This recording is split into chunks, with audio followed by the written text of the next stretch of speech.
Të nderuar teleshikues, përshëndetje. Unë jam Roland Qafoku dhe ky është emisioni Dekalog.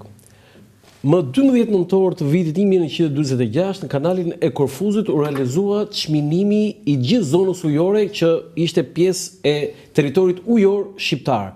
Pse kishte ndodhur kjo? Pra 79 vjet më parë.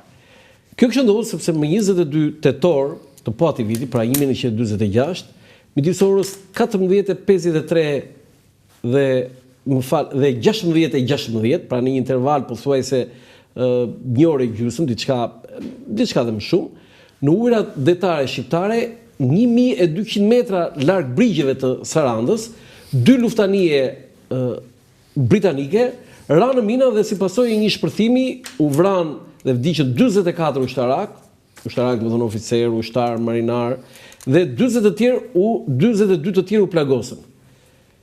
Kjo ishte ngjarja më e rëndë rezulton gjatë asaj që quhet lufta e ftohtë. Dhe në gjykatën e Hagës, ku nisi dhe përfundoi një proces, Shqipëria u deklarua fajtore, madje u vendos edhe një gjobë e majme në atë për kohën, të cilën Shqipëria e refuzoi.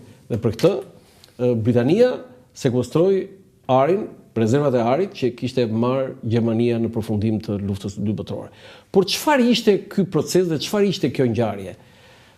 Mbas vitit 1990, marrëdhëniet e ndërprera me Britaninë e Madhe u normalizuan pikërisht duke pasur si shkak dhe zgjidhje incidentin që u quhet i kanalit të Korfuzit.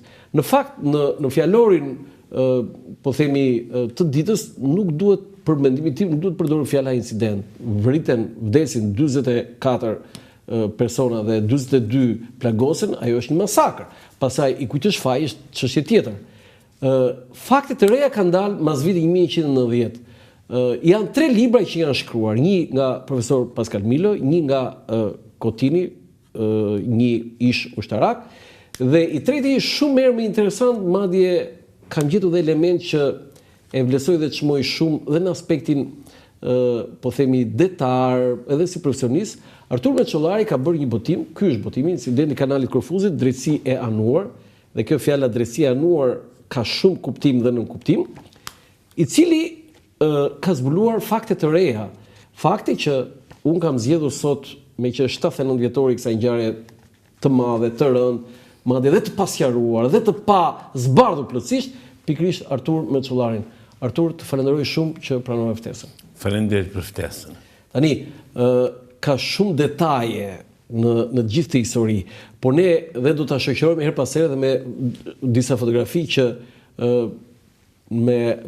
janë gati 40 fotografi që nuk ka pasur asnjëherë në emision.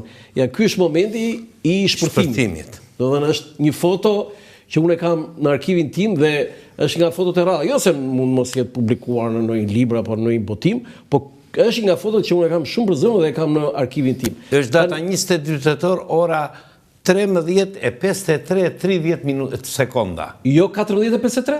14:53, 30 sekonda. E 30 sekonda? E 30 sekonda.